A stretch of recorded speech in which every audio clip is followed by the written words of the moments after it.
LVD Sport giving you the ungarnished, unvarnished truth as it pertains to boxing in 2026. We're going to go straight in with the content. This week, the news, of course, has broken that Fabio Wardley seems set to defend his WBO Heavyweight Championship that he was awarded via email. 50-50 nowadays whether a British world champion would have won his championship in the ring or would have been awarded it via notification. Hey, that's the world we live in. But regardless, his planned WBO heavyweight title defence against Daniel Dubois looks set to go ahead in the late spring, it looks like, at the O2. No Wembley this time around. I think Daniel Dubois' commercial image has taken a bit of a kicking, so there's no stadium this time around. Fascinating fight on paper. Wardley's the big favourite. I think it's going to be a battle or a matter of who can take the other's best punch. Whoever does that the best is going to win this particular fight. Something else I have picked up on is that nobody's mentioned the rule that the WBO have, which is that you cannot fight for a WBO championship off the back of a loss unless it is an immediate rematch ordered by the WBO. Liam Smith once fell foul of this rule, had to have a quick run out in Spain at the tail end of 2017 just to ensure that he could fight for a WBO championship. But of course, when it's the heavyweights, you're dealing with big sanctioning fees, large percentages, which dwarf that of just about any other championship. So you can understand why these little rules that suddenly matter when it's other fighters, but suddenly don't matter when it's the heavyweights.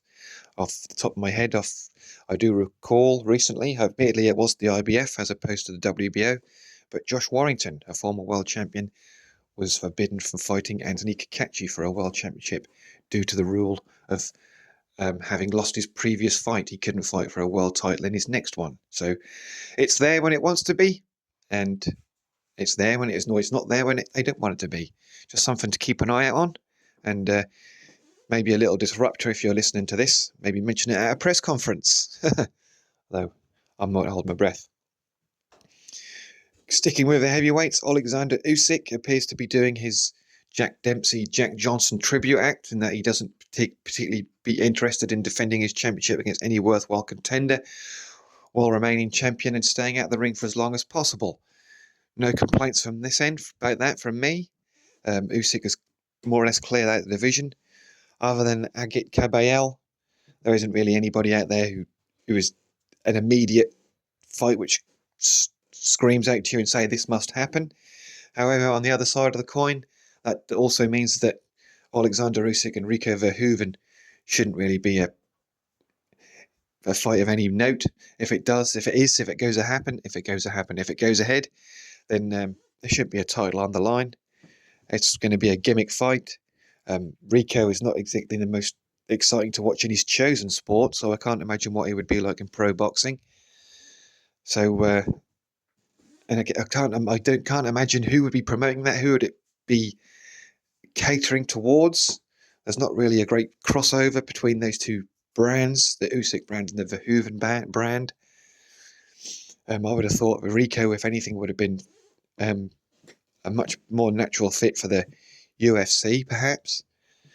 But he looks like at the moment the talks seem to be going ahead. Usyk and Verhoeven, whether there'll be some sort of mixed rule, I can't see that happening. But I'd imagine that Rico will be pushing for that. I can't imagine that Rico will be looking for a 8 or 10 or even a 12-round boxing match with Oleksandr Usyk.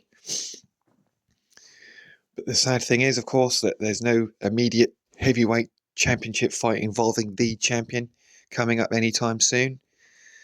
The other, straight away, the next thing which comes to mind, Nick Ball and the fallout of his defeat at last weekend.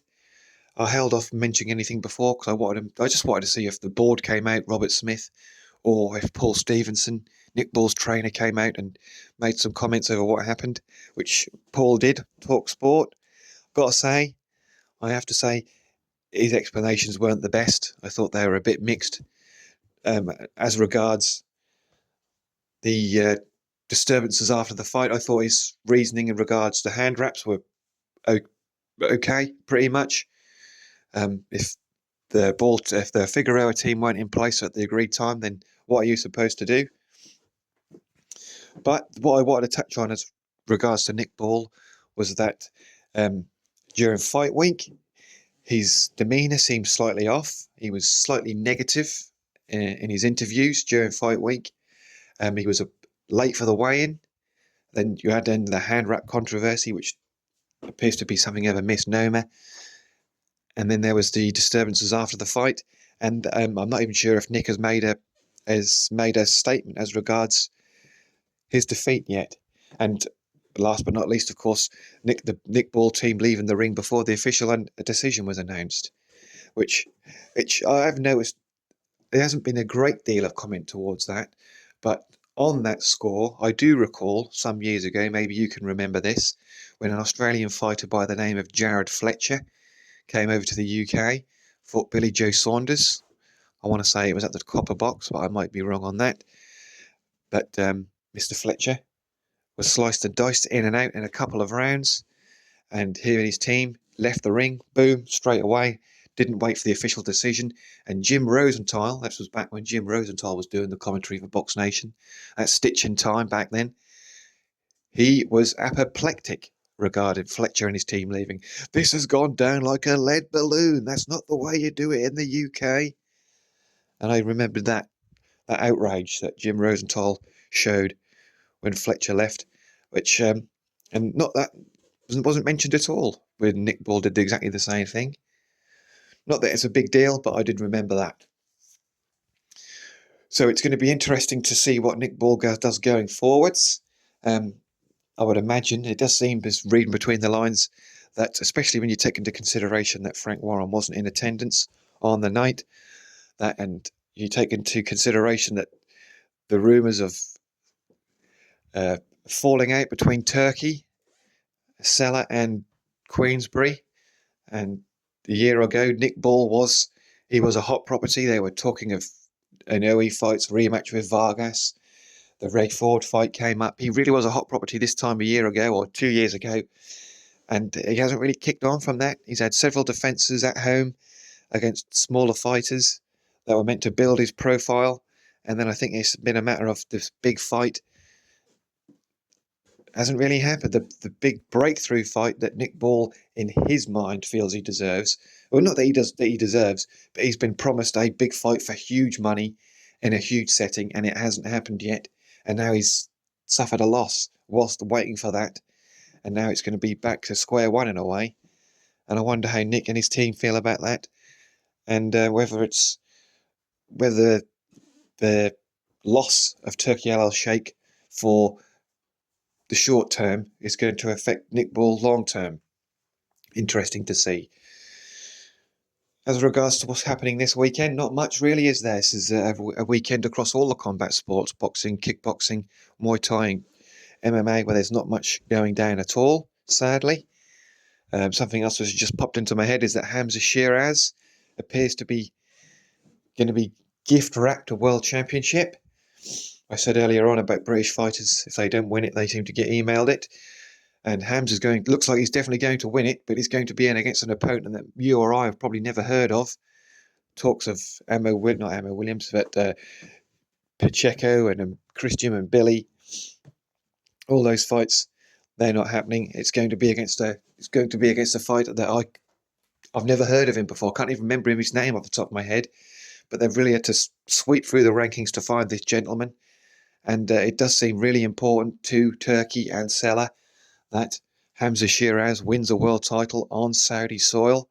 I assume when that happens, they'll make out that it was almost like Floyd Mayweather coming back from retirement to do it. And such will be the reaction when this happens. It seems vitally important that the Saudis are able to have that moment where Hamza Shiraz wins a world title on their soil. As regards to fallout between Turki and Frank, it's interesting because Hamza Shiraz, of course, being a Frank Warren fighter, so Frank I think he's lucky in that he's always going to have Turki's ear in that respect, but I do wonder if Hamza may be advised by Turki to jump ship when you consider that the falling out between Queensbury and Turki, if there has been one, definitely does seem to be a crack in the relationship. and Frank's putting on a lot more shows without Turkey's involvement, or without Riyadh season involvement, as it were, and he's doing it off his own back with his own money on DAZN. And you can definitely see the difference, in my opinion, in cards that are Turkey backed and that aren't Turkey backed.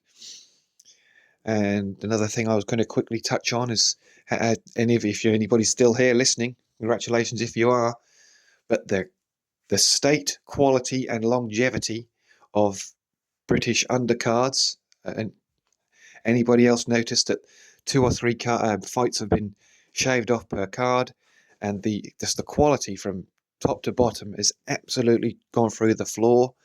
But that's because it's pointless putting on 15 fights on a show if A, there's nobody there to watch them, and B, absolutely everybody knows who's going to win before the fight starts.